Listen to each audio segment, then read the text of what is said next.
Pebbles Malayalam. വിശുദ്ധനായ പാമ്പ്. പണ്ട് പണ്ട് ഒരു ചെറിയ ഗ്രാമത്തിൽ വിഷ്ണു എന്ന പാവപ്പെട്ട കർഷകൻ താമസിച്ചിരുന്നു. അദ്ദേഹം ഒരു കഠിനാധ്വാനിയായിരുന്നു. എങ്കിലും കൂടുതലൊന്നും സമ്പാദിക്കാൻ കഴിഞ്ഞിരുന്നില്ല. മകൻ സോമു എപ്പോഴും അദ്ദേഹത്തോട് പണം ആവശ്യപ്പെടുമായിരുന്നു. അപ്പോൾ വിഷ്ണു മകനോട് പറയാറുള്ളത്, എന്താണോ നിന്റെ കയ്യിലുള്ളത് അതിൽ നീ സംതൃപ്തനാകണം. ഒരു ദിവസം ജോലി കഴിഞ്ഞ് വിഷ്ണു തന്റെ കൃഷിയിടത്തിൽ വിശ്രമിക്കുകയായിരുന്നു. അപ്പോൾ ഒരു പാമ്പ് ഇഴഞ്ഞു വരുന്നത് അയാൾ കണ്ടു. അങ്ങനെ ആ പാമ്പ് ഒരു പാറയ്ക്കടുത്ത് പത്തി വിടർത്തി ചുരുണ്ടിരുന്നു.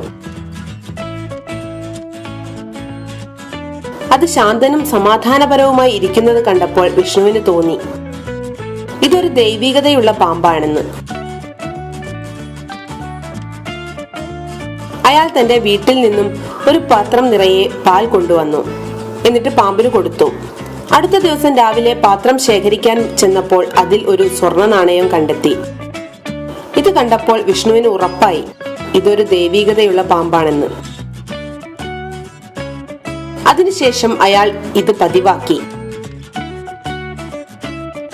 എല്ലാ ദിവസവും രാവിലെ ഒരു സ്വർണ്ണ നാണയവും കിട്ടി. അങ്ങനെ വിഷ്ണു സമ്പന്നനായി. ഒരിക്കൽ വിഷ്ണു സ്ഥലത്തില്ലാതിരുന്ന സമയത്ത് പാമ്പിന് പാൽ കൊടുക്കുന്നതിനായി സോമുവിനെ ചുമതലപ്പെടുത്തി. പതിവ് പോലെ കുറച്ചു സമയത്തിന് ശേഷം പാൽപാത്രത്തിൽ ഒരു സ്വർണ്ണ നാണയം ഉണ്ടായിരുന്നു. ഇത് കണ്ടപ്പോൾ സോമു ചിന്തിച്ചു,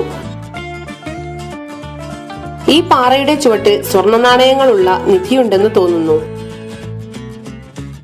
ഈ പാമ്പിനെ കൊന്ന് പാറക്കടിയിൽ കുഴിച്ചാൽ എനിക്ക് സ്വർണമെല്ലാം കിട്ടും.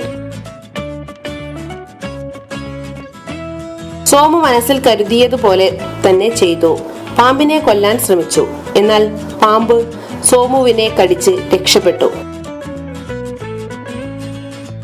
കൃഷിക്കാരൻ തിരിച്ചെത്തിയപ്പോൾ ഭാര്യ നടന്ന സംഭവങ്ങളെല്ലാം പറഞ്ഞു. നിന്റെ അത്യാഗ്രഹത്തിന് ഞാൻ എപ്പോഴും മുന്നറിയിപ്പ് തരാറുണ്ടായിരുന്നു എന്ന് വിഷ്ണു മകനോട് പറഞ്ഞു. അതിനുശേഷം അദ്ദേഹം പാമ്പിനടുത്തെത്തി കൈകൾ കൂപ്പി ക്ഷമ ചോദിക്കുകയും പാൽ കൊടുക്കുകയും ചെയ്തു. എന്നാൽ ആ പാമ്പ് പാൽ സ്വീകരിച്ചില്ല. എന്നിട്ട് പറഞ്ഞു, നിങ്ങൾ ഒരു ദയയുള്ള ആളായതിനാൽ ഞാൻ നിങ്ങളുടെ മകനെ വെറുതെ വിട്ടു. പക്ഷേ അവന്റെ അത്യാഗ്രഹത്തിന് നിങ്ങൾ വലിയ വില നൽകേണ്ടി വരും. ഞാൻ ഇനി മുതൽ ഒരിക്കലും നിങ്ങളെ സഹായിക്കുകയില്ല. ഇതും പറഞ്ഞ് പാമ്പ് അപ്രത്യക്ഷനായി. കുറുക്കന്റെ വാൽ. ഒരിക്കൽ ഒരു ദിവസം കുറുക്കൻ കാട്ടിലൂടെ നടന്നു പോവുകയായിരുന്നു. പെട്ടെന്ന് അവന്റെ വാൽ ഒരു കെണിയിൽപ്പെട്ടു.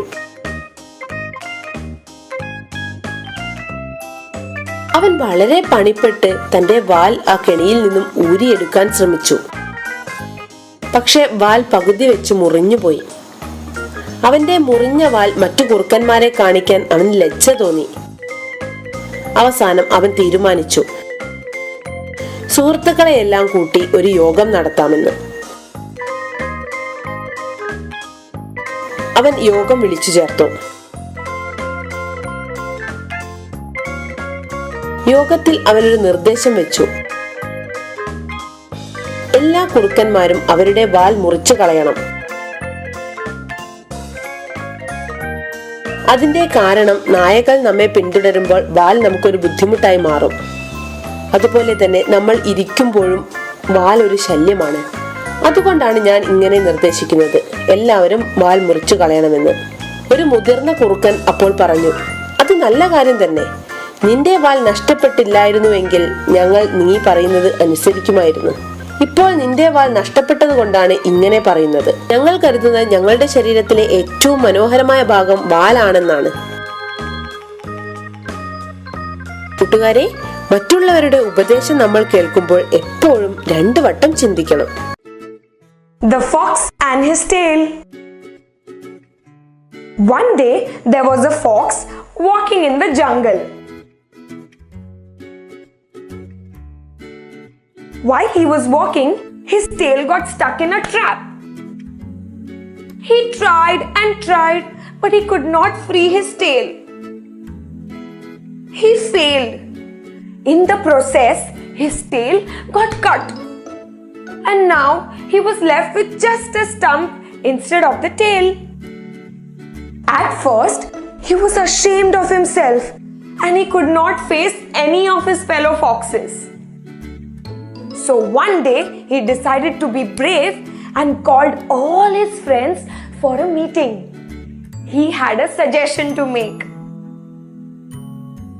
When all the friends gathered, the fox proposed all of them to cut their tail. Pebbles Malayalam.